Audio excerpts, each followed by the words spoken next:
Serie de predicaciones del libro de Nehemías.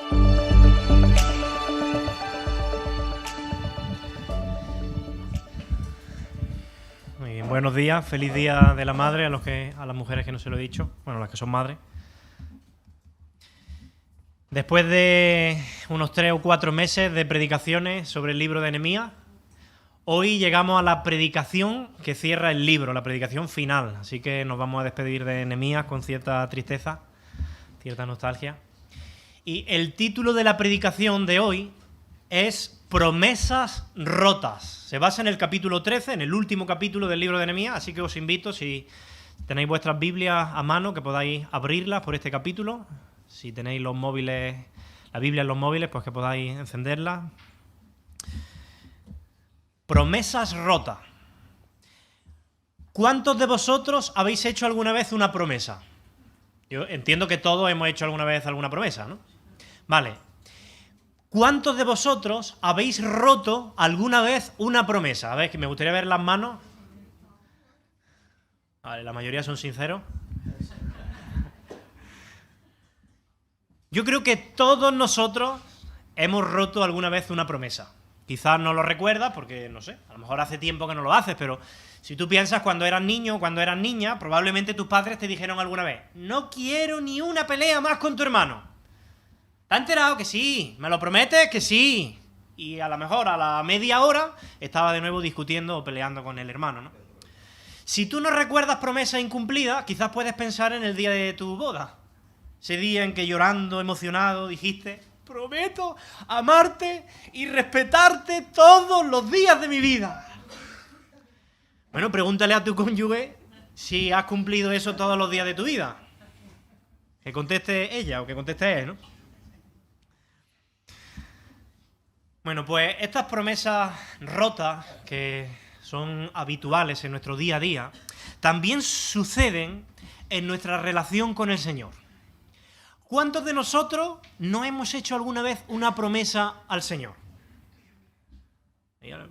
Algunos menos, vale, estabais tímidos. La mayoría también hemos hecho alguna promesa al Señor, ¿no? Es muy típico, especialmente en los jóvenes, en los campamentos, o después de que una predicación zarandea tu corazón, ¿no? Pues yo he visto a muchos jóvenes emocionados diciendo: Señor, te prometo que nunca más. Y hacen promesas al Señor, ¿no? O a veces cuando pasamos por un periodo difícil o un familiar está enfermo, pues muchas veces hemos orado. Yo por lo menos he orado: Señor, si tú sanas a mi madre o a mi padre o me quita esta aflicción, yo te prometo. Y hacemos promesas al Señor, ¿no? Mirad, a mí me encanta el realismo de la Biblia. Es algo que me fascina. Porque en la Biblia nos encontramos con muchos creyentes que no dan la talla. Creyentes que cometen pecados vergonzosos, fracasos monumentales, un montón de oportunidades desaprovechadas, ambiciones frustradas y muchas promesas incumplidas. Y ese realismo de la Biblia es lo que permite que tú y yo podamos sentirnos identificados con esas historias. Porque todos nosotros, sin excepción, hay muchos momentos donde tampoco damos la talla, donde cometemos pecados vergonzosos, donde tenemos muchas promesas incumplidas. Y este capítulo 13 de Nehemías, en el que hoy vamos a meditar, es una clara muestra de esto, ¿vale? A lo largo de todo el libro de Nehemías, especialmente a lo largo de los 12 primeros capítulos, hemos visto la mano de Dios bendiciendo a este pueblo, una y otra vez. Y hemos visto a este pueblo haciendo muchas promesas a Dios, ¿vale? A modo de ejemplo, voy a leer solamente 2 versículos. Uno está en el capítulo 9 de Nehemías, en el versículo 38, dice así lo siguiente, dice: a causa pues de todo esto, dijo el pueblo, hacemos fiel promesa y la escribimos firmada por nuestros príncipes, por nuestros levitas y por nuestros sacerdotes. En el capítulo 10, un capítulo después, a partir del versículo 29, fijaos también las promesas que hace el pueblo. Dice: se reunieron con sus hermanos y sus principales para protestar y jurar que andarían en la ley de Dios. Esto es lo que prometían. Y dice que fue dada a Moisés, siervo de Dios, y que guardarían y cumplirían todos los mandamientos, decretos y estatutos de nuestro Señor. Y dice el versículo 30 del capítulo 10, que también prometieron, dice, que no daríamos nuestras hijas a los pueblos de la tierra, ni tomaríamos sus hijas para nuestros hijos. Están prometiendo no unirse en relaciones mixtas de yugo desigual. Asimismo, dice el versículo 31, que si los pueblos de la tierra trajesen a vender mercaderías y comestibles en el día de reposo, nada tomaríamos de ellos en ese día, ni en otro día santificado. Fijaos todas las promesas que ellos han estado haciendo, hay muchas más. Ahora, yo no tengo ninguna duda de que este pueblo era muy sincero cuando hacía estas promesas a Dios.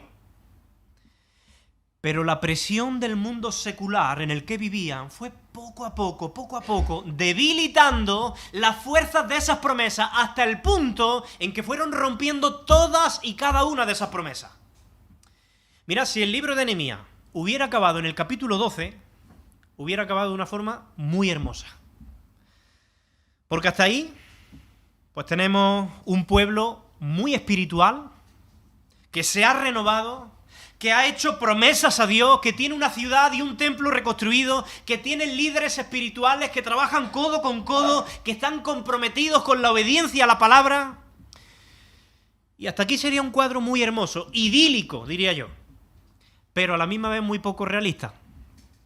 Probablemente sería un cuadro inspirador para nosotros, pero a la misma vez sería un cuadro muy descorazonador y probablemente deprimente, porque nosotros no somos así. Así que el capítulo 13 va a ponernos de nuevo los pies en la tierra. La predicación de hoy va especialmente dedicada a aquellos que una y otra vez fallamos a Dios. Esta predicación está especialmente dedicada a aquellos que hemos roto promesas al Señor. Aquellos que dijimos un día no fallarle nunca más y volvimos a fallarle. Y quiero que leas conmigo a partir del versículo 1 de Nehemías capítulo 13. Dice así. Versículo 1. Vamos a leer todo el capítulo. Aquel día se leyó en el libro de Moisés, oyéndolo el pueblo. Y fue hallado, escrito en ese libro de la ley, que los amonitas y los moabitas no debían entrar jamás en la congregación de Dios, por cuanto no salieron a recibir a los hijos de Israel con pan y agua, sino que dieron dinero a Balaam para que los maldijera. Mas nuestro Dios, ¿qué hizo? Volvió la maldición en bendición.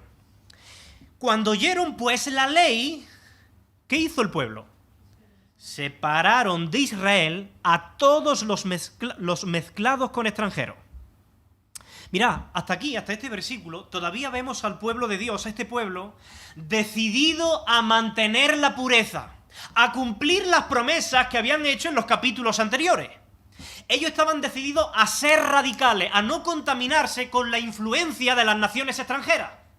Ellos estaban decididos a decir no a cualquier cosa que pudiera alejarle de Dios, que pudiera estropear esa relación con Dios. En la ley de Moisés, Dios había advertido una y otra vez del grave peligro que suponía que el pueblo de Dios se vinculara con naciones extranjeras y que se unieran en matrimonios de yugo desigual con personas que no abrazaban la misma fe, que no tenían al mismo Dios, que no tenían la misma mente, las mismas metas, las mismas expectativas. Porque tarde o temprano eso les iba a llevar a un alejamiento progresivo de Dios, a un enfriamiento espiritual que en muchos casos podía acabar con la apostasía total. Yo estoy sorprendido de que nuestra generación cada vez toma menos en serio el pecado del yugo desigual.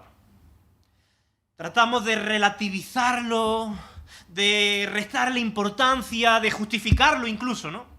Algunos llegan incluso a autoengañarse pensando que el yugo desigual, pues, bueno, no va a terminar afectando mi relación con Dios. Y que nosotros somos más fuertes y que terminaremos cambiando el corazón de la otra persona. Esa es una forma de autoengaño. Y no me gustaría que nadie aquí creyera eso. Que nadie se creyera lo suficientemente fuerte o lo suficientemente sabio como para que esas cosas no le afecten. Piensa en algo. El hombre más fuerte de la Biblia, ¿quién era? Sansón. Y él se apartó de Dios precisamente por una relación en yugo desigual. Salomón, el hombre más sabio de la Biblia. y terminó apartando su corazón de Dios por unirse con otras mujeres en yugo desigual. Ahora, si el hombre más fuerte de la tierra y el hombre más sabio terminaron alejándose de Dios y sufriendo las consecuencias debido al yugo desigual, ¿qué te hace pensar que contigo sería diferente? ¿Te crees más fuerte que Sansón o más sabio que Salomón? Mira, me gustaría poner una ilustración que la suelo hacer con los jóvenes. Me voy a tener que bajar 2 minutos. Para los que estén en casa, lo siento. Yolanda, no sé si tú puedes echarme una mano. Me gusta hacer esta ilustración con los jóvenes. Si puedes subirte a la silla. Quiero que veáis el peligro de una relación en yugo desigual. Imaginaos, ¿vale?, que Yolanda y yo somos pareja. Y que ella es cristiana, por eso la he puesto en un nivel superior. Porque espiritualmente hablando, ella está en otro nivel que yo. Imaginaos que yo no soy cristiano. Soy muy majo, soy buen chico, estoy abierto, vengo a la iglesia, pero yo no soy cristiano. Ella está en un nivel superior espiritualmente porque ella tiene al Espíritu Santo y yo no lo tengo. Ella tiene la mente de Cristo y yo no la tengo. Ella tiene expectativas celestiales, eternas, y yo no las tengo. Ella tiene la ética del reino de Dios y yo no la tengo. Hay una gran diferencia, una diferencia abismal. Y muchas veces tratamos de justificar el yugo desigual, dame la mano, diciendo, bueno, yo voy a tirar de él, tira de mí, intenta subirme ahí a la silla. ¿Creéis que es fácil que ella me suba a la silla? ¿O que es más fácil que yo desde aquí abajo tire de ella? Evidentemente, gracias Yolanda, por lógica, siempre es mucho más fácil que el que está abajo tire del que está arriba. Además, no depende de su fuerza el que yo suba a su nivel. Es que no depende de ella, no depende de sus tirones. Eso sería un autoengaño. Depende únicamente del milagro de Dios. Y Dios nos manda, no os unáis en yugo desigual. Vale, eso es lo que está diciendo al pueblo de Israel.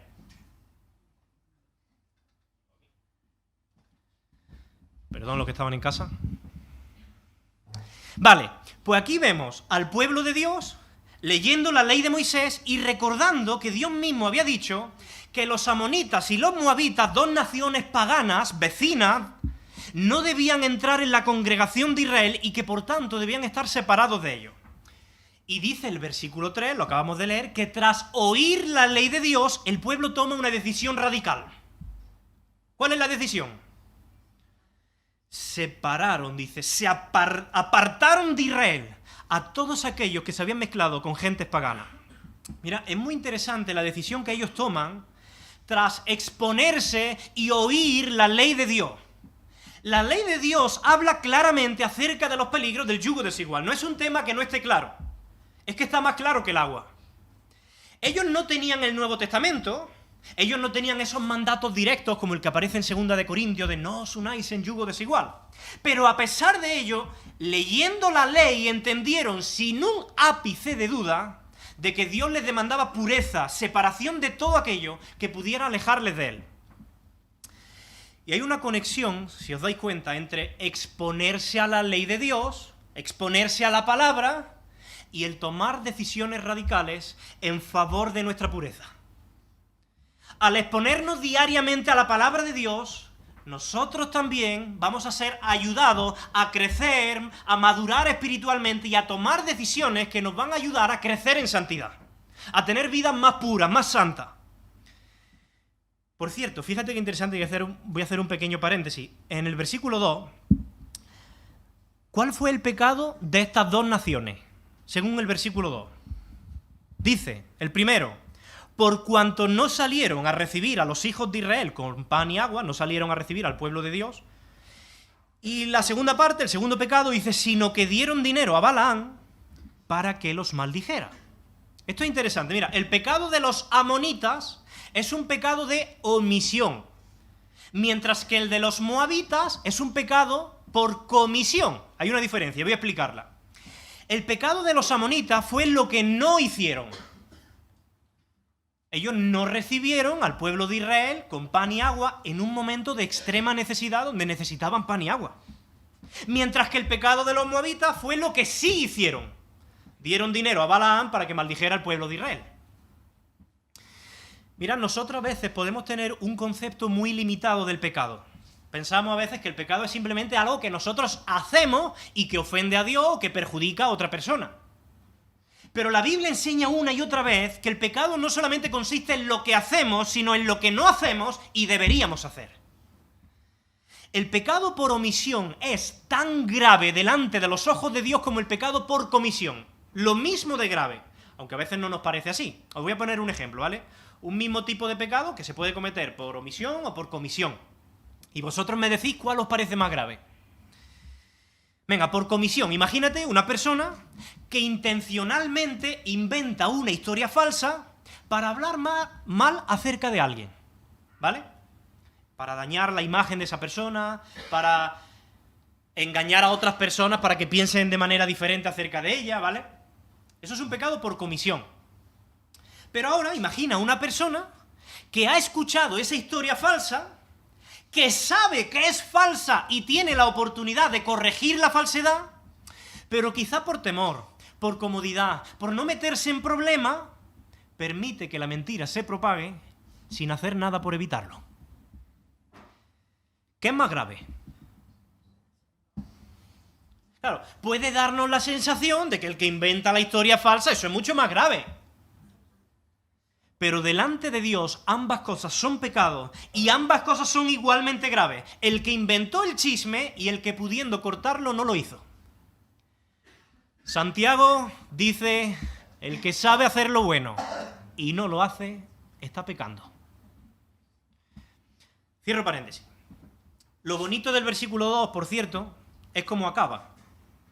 Fíjate que, a pesar de los planes malvados del pueblo amonita y moabita, termina el versículo diciendo, mas nuestro Dios volvió la maldición en bendición. Esto es precioso porque es una confesión de la soberanía de Dios. Aunque estas dos naciones procuren el mal de los creyentes y se esfuercen por maldecir al pueblo de Dios, Dios está por encima de esos planes malvados y no solamente va a frustrar esos planes, sino que encima le va a dar la vuelta y lo que era para maldición ahora se lo va a convertir en bendición. Toma ya. Dios está por encima de los planes perversos que los hombres puedan tener contra los creyentes. La soberanía y la compasión de Dios hacia su pueblo, hacia nosotros, nunca van a desaparecer. Yo quiero que esto quede claro, porque estas palabras, aunque están dirigidas por Nehemías hace muchos siglos, también son ciertas para nosotros. Nosotros somos el pueblo de Dios. Y como decía el apóstol Pablo siglos después, en un tiempo de persecución también, en un tiempo peligroso, él dijo, si Dios es por nosotros, ¿quién contra nosotros? Ahora, el problema de este pueblo en tiempos de Nehemías es que el enemigo no solamente lo tenían fuera del pueblo. Fijaos a partir del versículo 4 cómo la cosa cambia. Vamos a leer del versículo 4 en adelante. Dice, y antes de esto, el sacerdote Eliasib, este líder, debería ser un líder religioso, siendo jefe de la cámara de la casa de nuestro Dios, la casa de nuestro Dios es una referencia al templo, ¿qué había hecho? Había emparentado con Tobías, dice, y le había hecho una gran cámara, en la cual guardaban antes las ofrendas, el incienso, los utensilios, el diezmo del grano, del vino y del aceite, que estaba mandado dar a los levitas, a los cantores, a los porteros, y la ofrenda de los sacerdotes.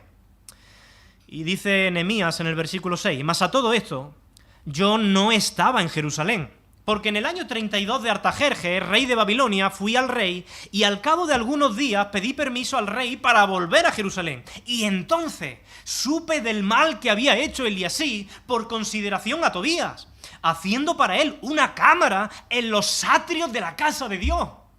Mira, para entender bien estos versículos, desde Nehemías 1.1, desde que empieza el libro de Nehemías, hasta Nehemías 13.3, han pasado 12 años, ¿vale? 12 años en los que Nehemías ha estado trabajando, dedicado completamente a reconstruir Jerusalén, los muros, y una vez que la obra principal ya ha terminado, Nehemías regresa a Susa, ¿vale? A la capital del reino, porque recordemos que Nehemías sigue siendo copero del rey de Persia. Entonces él va allí a dar informes al rey. Nehemías está allí con el rey un tiempo indeterminado, la Biblia no lo dice, pero dice el versículo 6 que al cabo de algunos días pedí permiso para volver a Jerusalén. Y al regresar, él se da cuenta de que las cosas ya no están tan bien como él las había dejado. Y aquí vemos ya las primeras promesas rotas. Dice que dejaron entrar a un tal Tobías en el centro mismo de Jerusalén, en el mismo templo. Y alguien podría pensar, bueno, ¿y qué tiene de malo ser considerado, ser hospitalario con este hombre llamado Tobías? ¿Qué tiene de malo? Claro, por eso es muy importante, he visto las caras de algunos, por eso es muy importante estudiar, como estamos haciendo, sistemáticamente la Biblia. Porque al hacerlo así, sabemos que Tobías ya ha sido mencionado en los capítulos anteriores. Este no es un personaje nuevo. Y este Tobías ha sido presentado como el archienemigo del pueblo de Dios. De hecho, en el capítulo 2 se hace una referencia a Tobías, el siervo de la Amonita, y dice que hizo escarnio y despreció al pueblo de Israel cuando construían las murallas. ¿Qué está pasando aquí? Bueno, lo que está pasando es muy sencillo. El enemigo, que hace un tiempo estaba tratando de impedir la obra de Dios desde afuera, ahora ha sido invitado a estar en el centro mismo de la obra de Dios, dentro del recinto del templo. En el capítulo 10 del libro de Nehemías, el pueblo había prometido obedecer toda la ley de Dios y no unirse en yugo desigual con los paganos, no permitir que sus hijos o sus hijas se juntasen con pueblos extranjeros que adoraban otros dioses. Pero ahora, alguien que está llamado a ser un líder espiritual, el sacerdote Eliasib, está siendo consentido con el enemigo. Está permitiendo que el enemigo entre en sus vidas. Y todo comienza de manera muy sutil, porque dice el versículo 4 que Eliasib se había emparentado con Tobías. Probablemente una de sus hijas se había casado con Tobías, con este hombre. Eliasib no estaba teniendo en cuenta la ley de Dios. Y lo que la ley de Dios dice sobre el yugo desigual. Él no estaba teniendo en cuenta que nuestras vidas pueden verse arruinadas de la noche a la mañana por una relación indebida. Y de hecho eso fue lo que sucedió. Al meter a este hombre pagano en el templo, esa sala ahora se había convertido en su nueva residencia. Y ya no estaba cumpliendo la función para la que esa sala había sido diseñada, que era para recoger todas las ofrendas de los levitas y para que estuvieran allí los levitas. El templo había sido profanado y la obra de Dios ahora estaba siendo interrumpida, entorpecida. De hecho, estaba siendo tan entorpecida que las personas, el pueblo de Dios, había dejado de ofrendar, de diezmar. Fijaos lo que dice el versículo 10 y 11. Encontré asimismo, dice Nehemías, que las porciones para los levitas no les habían sido dadas, y que los levitas y los cantores que hacían el servicio habían huido cada uno a su heredad. Y entonces reprendí a los oficiales y dije, ¿por qué la casa de Dios está abandonada? Fijaos, aquí hay otra promesa rota. En el capítulo 10, el pueblo había prometido sostener a los levitas y a los cantores con sus ofrendas y con sus diezmos. Pero ahora habían roto su promesa. Los levitas estaban desatendidos y la casa de Dios estaba abandonada. Y claro, el problema es que los levitas y los cantores vivían en aquel tiempo de las ofrendas. Así que si no hay ofrenda, los levitas y los cantores tenían que abandonar su ministerio espiritual y trabajar en el campo para mantener a su familia. Eso es lo que nos dice el texto. Y claro, Satanás está encantado de llenarte el bolsillo siempre y cuando consiga que tú abandones la obra de Dios. Fijaos cómo la permisividad de este sacerdote Eliasib, con un pecado aparentemente pequeño, o eso es lo que parece en nuestra generación, termina teniendo consecuencias tan desastrosas para la obra de Dios. Y esto nos enseña que si nosotros permitimos, toleramos, somos tolerantes con el pecado en nuestras vidas, poco a poco ese pecado va a ir creciendo y produciendo más pecado y consecuencias tan graves que pueden arruinar la obra de Dios en nuestras vidas. El pecado no es algo que pueda ser consentido o tolerado. Cuidado con tratar de minimizarlo, relativizarlo, ponerle otro nombre. Cuidado con eso, porque la naturaleza el pecado por naturaleza es destructivo. ¿Qué significa esto? Que o bien tú matas el pecado en tu vida, o bien el pecado te mata a ti. No hay otra, no hay más. Por eso, cuando Nehemías vuelve, él sabe muy bien lo que hay que hacer en estos casos. Él sabe que hay que actuar de manera drástica, contundente, sin pensar. Versículo del 7 al 9, fijaos lo que hace. Dice el versículo 7 al final, y entonces supe del mal que había hecho Eliasib por consideración a Tobías, haciendo para él una cámara en los atrios de la casa de Dios. Versículo 8. y me dolió en gran manera, y arrojé todos los muebles de la casa de Tobías fuera de la cámara, lo volcó todo, lo echó todo, y dije que limpiasen las cámaras, que las vaciaran, e hice volver allí, luego, después de vaciarlo todo, hice volver allí los utensilios de la casa de Dios, las ofrendas y el incienso. Si algo está corrompiendo la obra de Dios, debe ser quitado de en medio sin contemplaciones, sin miramiento. De hecho, si os dais cuenta, lo que Nehemías está haciendo ahora es exactamente lo que Jesús hizo 5 siglos después en el mismo lugar, en el templo. Jesús, 5 siglos después, va al templo y encuentra que está siendo profanado por unos comerciantes que en lugar de santificar la obra de Dios, la están convirtiendo en un lugar de codicia y de pecado. Y vuelca las mesas, él actúa drásticamente y pone fin de manera radical a ese pecado. Sin contemplaciones, sin discusiones, sin relativizar, sin justificar, sin razonar. Obediencia se llama. Y tú puedes pensar, bueno, ¿y qué tiene eso que ver hoy día con nosotros? Pues nosotros ya no tenemos un templo como tal. Bueno, el apóstol Pablo, siglos después, escribirá que nuestros cuerpos son ahora el templo del Espíritu Santo, que el Espíritu de Dios habita en nosotros. Por tanto, el pecado no debe ser consentido en ningún rincón y en ningún aspecto de nuestras vidas. Y si tú eres capaz de identificar un pecado concreto con el que tú estás siendo tolerante, si tú estás consintiendo que sutilmente un Tobías se meta en algún área de tu vida y destruya la obra que Dios quiere hacer en ti, tu responsabilidad como cristiano, como hijo de Dios, es actuar tal como lo hizo Nehemías o como lo hizo Jesús 5 siglos después, drásticamente, contundentemente. Recuerda esto. El enemigo quiere hacer habitación en el centro mismo de tu vida.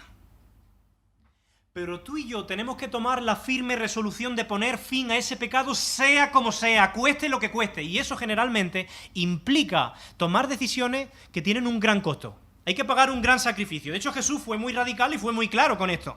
Él dijo que si tu ojo te es ocasión de caer, ¿qué es mejor que qué? Vaya. Y que si tu mano te es ocasión para la codicia, ¿qué es mejor el qué? Pues es mejor que se pierda uno de tus miembros, dijo Jesús, a no que todo tu cuerpo sea echado en el infierno. Vale, pues Nehemías tuvo el valor suficiente para erradicar todo foco de contaminación en la vida de ese pueblo. Y eso terminaría dando fruto más tarde. Por cierto, a mí me parece muy interesante, cuando meditaba en este pasaje, observar las 3 áreas en las que después de que se cometiera pecado, las 3 áreas donde más se evidencia la frialdad y la indiferencia espiritual de este pueblo. En primer lugar, en las ofrendas. En segundo lugar, en el servicio. Y en tercer lugar, en la asistencia. Es interesante, porque yo creo que esto sigue siendo de alguna manera cierto hoy día. Si tú quieres analizar el estado espiritual del pueblo de Dios, evidentemente hay muchas maneras de hacerlo, pero puedes mirar estas 3 áreas. El servicio, asistencia y la ofrenda. Una persona que debido a su pecado termina enfriándose espiritualmente, va a abandonar su deseo de servir al Señor y de servir a su preciosa iglesia. Olvidará que Dios le ha dado unos dones y que le ha dado unos dones para que los ponga al servicio de la iglesia. Olvidará que Dios le ha dado unos talentos, no para que los entierre, sino para que los multiplique. Y una persona que debido a su pecado termina enfriándose espiritualmente, va a perder su deseo, su entusiasmo por congregarse en la casa de Dios. Abandonará la casa de Dios, donde el pueblo de Dios se reúne como familia, como iglesia, como pueblo, para adorar al Señor, y tendrá siempre otras prioridades, o siempre encontrará una buena excusa para no ir. Y la consecuencia de estas 2 cosas es que ya no encuentras necesario el sostener o el contribuir a la obra de Dios de la que tú mismo te estás apartando. Y siempre encontrarás una justificación para no dar. Eso es lo que estaba pasando en el pueblo. Así que Nehemías, fijaos lo que hace, va a reprender a los oficiales, va a limpiar el templo y luego lo va a llenar de cosas santas. Versículo 11.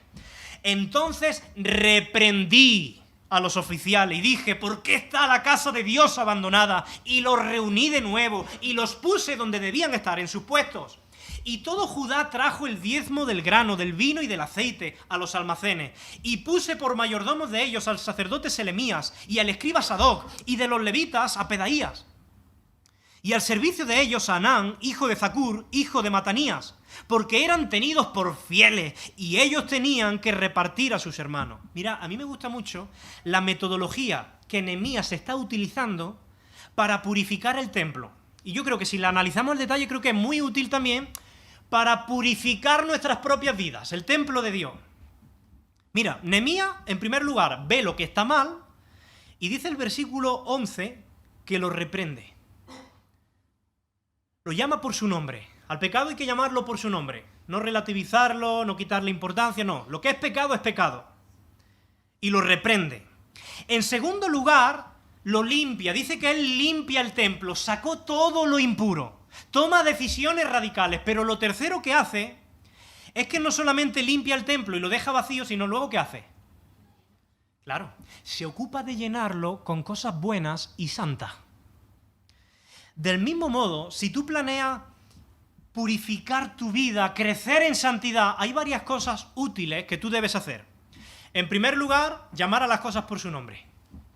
Si hay un pecado en tu vida, no lo justifiques, que somos débiles, que la carne, es que... No. Llámalo por su nombre. Es pecado y se reprende. El pecado debe ser expuesto y reprendido. En segundo lugar, una vez que lo hayas identificado como pecado, haz todo lo que esté en tu mano para limpiarlo, para sacarlo de tu vida. Si hay cosas que tienes que sacar del templo como Nehemías, sácalas, sé radical, no te lo pienses. No hay nada que negociar cuando lo que está en juego es el pecado. Se toman decisiones radicales, aunque eso suponga un sacrificio.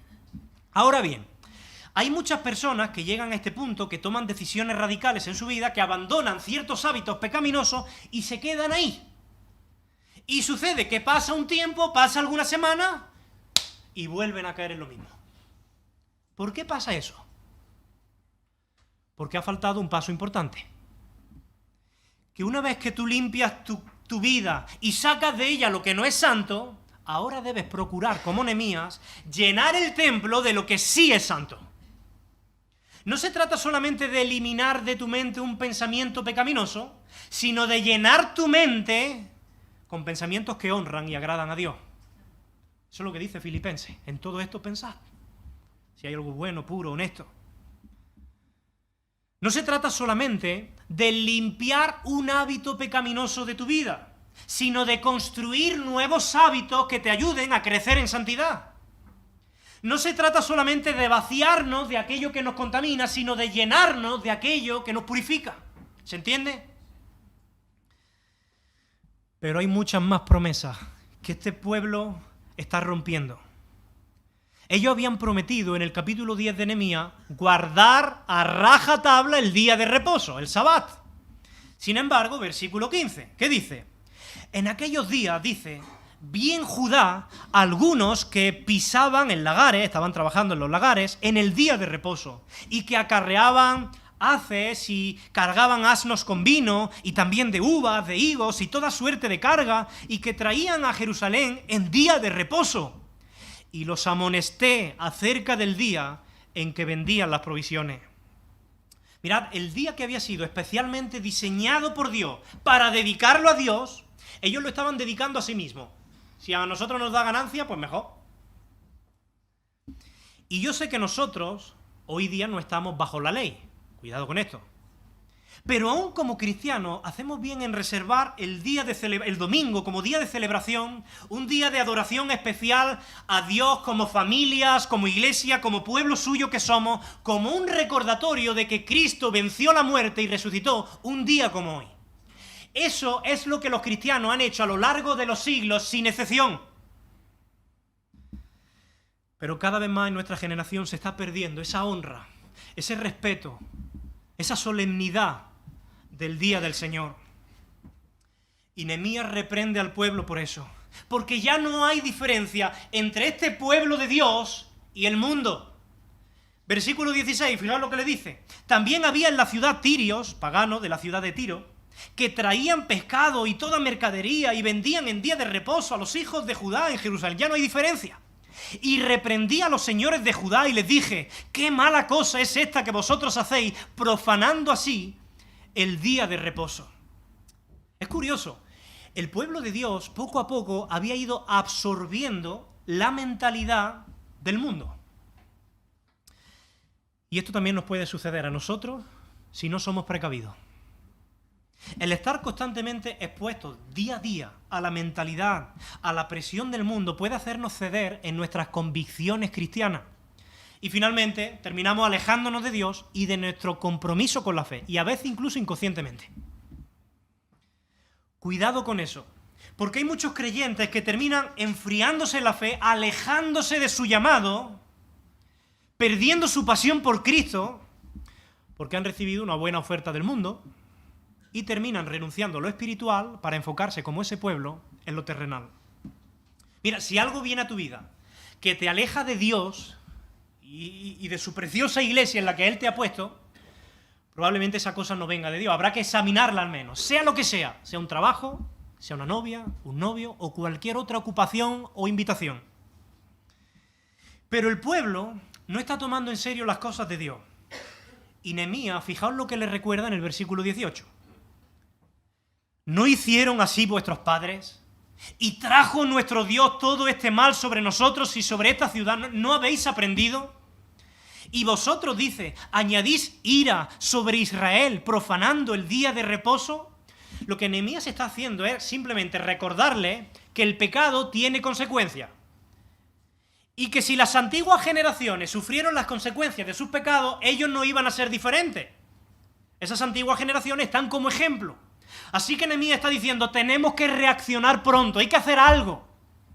Versículo 19, en adelante, dice: sucedió pues, cuando iba oscureciendo a las puertas de Jerusalén, antes del día de reposo, dije que se cerrasen las puertas, dice Nehemías, que se cierren las puertas. Y ordené que no las abriesen hasta después del día de reposo. Aquí ya no entra nadie. Y puse a las puertas a algunos de mis criados para que en día de reposo no introdujeran carga. Y se quedaron fuera de Jerusalén, dice, los que venían, 1 y 2 veces los negociantes y los que vendían toda especie de mercancía. Y les amonesté y les dije: ¿por qué os quedáis vosotros delante del muro? Diciendo, ¿qué pensáis? ¿Que os voy a abrir porque estáis ahí esperando? Si lo hacéis otra vez, os echaré mano. No sé lo que significa eso, pero algo bueno no era. Dice, desde entonces no vinieron en día de reposo. Aprendieron. Versículo 22. Y dije a los levitas que se purificasen y viniesen a guardar las puertas para santificar el día de reposo. También por esto acuérdate de mí, Dios mío, y perdóname según la grandeza de tu misericordia. Mirad, lo que Nehemías está haciendo es restablecer la santidad del día de reposo, tomándose en serio las cosas que el pueblo debía estar tomándose en serio. Pero este pueblo ha roto más promesas todavía. Ellos habían prometido no emparentarse con mujer extranjera en yugo desigual. ¿Y qué habían hecho? Versículos 23 y 24 dice: vi asimismo en aquellos días a judíos que habían ¿qué? Habían tomado mujeres de Asdod, amonitas y moabitas, y la mitad de sus hijos, fijaos cuál fue la consecuencia, la mitad de sus hijos hablaban la lengua de Asdod, porque ya no sabían hablar judaico, sino que hablaban conforme a la lengua de cada pueblo. O sea, se han unido en matrimonios mixtos, y aunque a nosotros esto nos puede parecer insignificante, lo que el texto nos dice es que eso estaba creando un grave problema de cultura, de fe y de convicciones. ¿Por qué? Muy sencillo. Los moabitas adoran al dios falso Moloc. El pueblo de Israel adora al Dios vivo y verdadero, Yahvé. Y llega el Sabá, llega el día de reposo, el tiempo de adoración en familia. ¿A quién adoramos? ¿A Moloc o a Yahvé? No solo eso, dice el mismo texto que la mitad del pueblo de Israel había perdido su lenguaje. Ya no sabían hablar judaico, es decir, estaban perdiendo progresivamente su identidad como pueblo de Dios. Y esto suele pasar en cualquier relación en yugo desigual, que consciente o inconscientemente terminamos absorbiendo, dejándonos influenciar por la mentalidad, la manera de hablar, la manera de actuar del mundo, y se va difuminando poco a poco nuestra identidad como hijos de Dios. Ahora, ¿por qué este pueblo se unía en yugo desigual a pesar de que la ley de Dios lo prohibía? ¿Por qué creéis?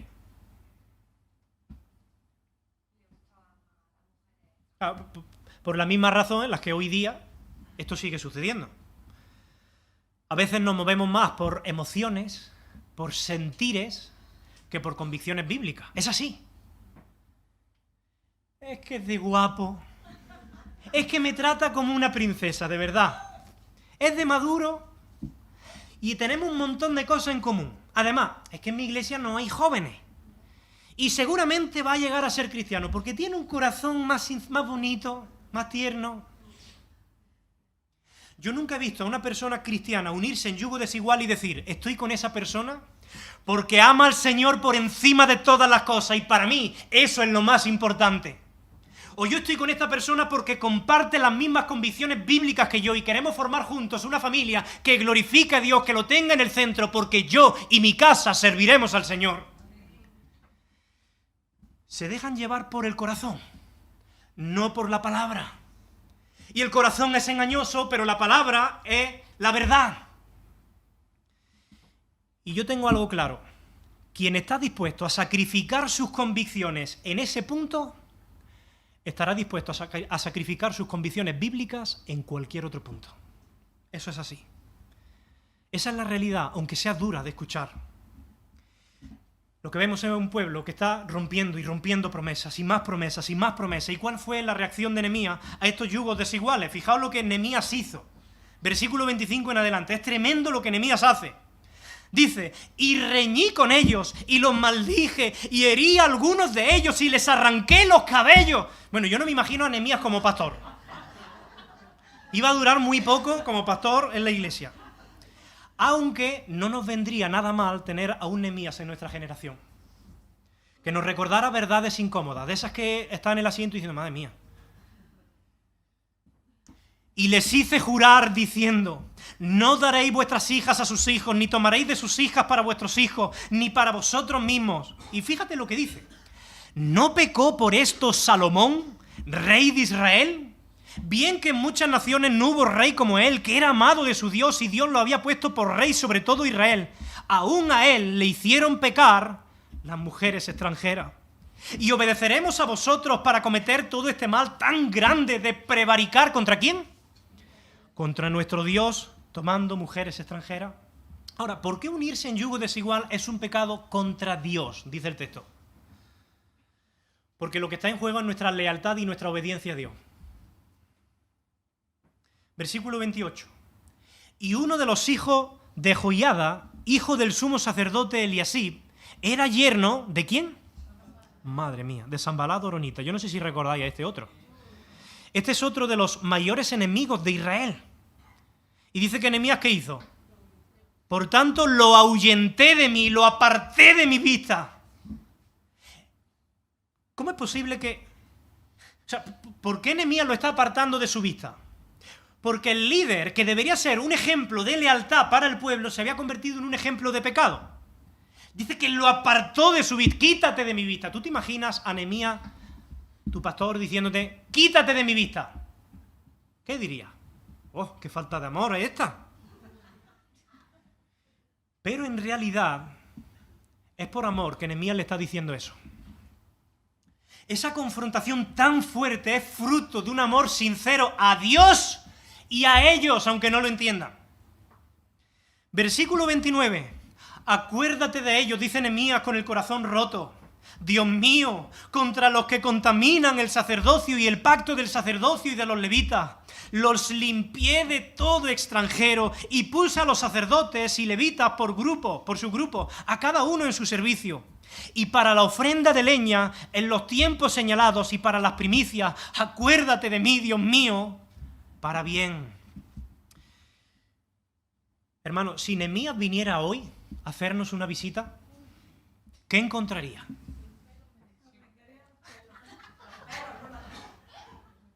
¿Encontraría un pueblo que mantiene el lenguaje de Dios?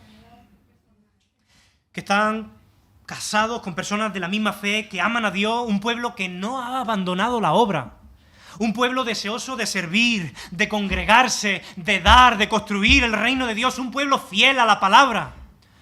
¿O encontraría un pueblo derrotado, desanimado, distraído, que ha perdido convicciones bíblicas, que ha perdido su pasión por el servicio, su deseo de congregarse? ¿Qué encontraría Nehemías? Mirad, yo dije al principio que esta predicación iba especialmente dirigida a aquellos que hemos roto promesas al Señor. Porque la intención de este capítulo no es ni mucho menos enseñarnos a que tenemos que ser como Nehemías. Eso es moralismo. No es esa la intención. Yo estoy entre aquellos que han roto promesas. Yo soy parte de ese pueblo. La intención de este capítulo es recordarnos que nosotros todos somos ese pueblo de Dios, que a veces está aquí arriba y hace promesas a Dios, pero a veces está aquí abajo y rompe todas y cada una de las promesas. Nosotros somos ese pueblo duro que con demasiada frecuencia se olvida de la ley de Dios. Nosotros somos ese pueblo que se deja influenciar por el mundo, que permite que el pecado entre en su vida y que arruine la obra de Dios en nosotros. Nosotros somos ese pueblo que abandonamos nuestro deseo de servir a Dios, que abandonamos nuestro compromiso con la obra de Dios y nuestra pasión por congregarnos. Nosotros somos ese pueblo que tiene vinculaciones con el mundo que terminan difuminando nuestra identidad como hijos de Dios. Somos el pueblo que una y otra vez rompe las promesas de Dios, pero escucha bien, porque este no es un mensaje derrotista, no es un mensaje de desconsuelo.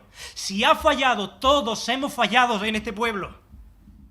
Este capítulo nos recuerda que a pesar de nuestra infidelidad, Dios es fiel y Dios no va a abandonar su pacto con su pueblo. Nehemías fue especialmente escogido por Dios para salvar la pureza de ese pueblo. ¿Y sabes qué? Nehemías es un tipo de Cristo. El nombre de Nehemías significa consuelo de Dios. Y Cristo ha venido para consolar a todos aquellos que hemos roto sus promesas, nuestras promesas. Nehemías fue escogido para reconstruir Jerusalén, pero Cristo ha venido para construir y llevarnos por siempre a la nueva Jerusalén, a la ciudad celestial. Nehemías fue un simple gobernador, pero Cristo es el gobernador de gobernantes. Nehemías oró puntualmente por su pueblo, pero Cristo, que está a la diestra de Dios, intercede por nosotros. Nehemías apunta a un futuro redentor, a otro mucho más grande que él, a quien todo el pueblo de Dios pueda poner su esperanza. Nehemías no fue perfecto.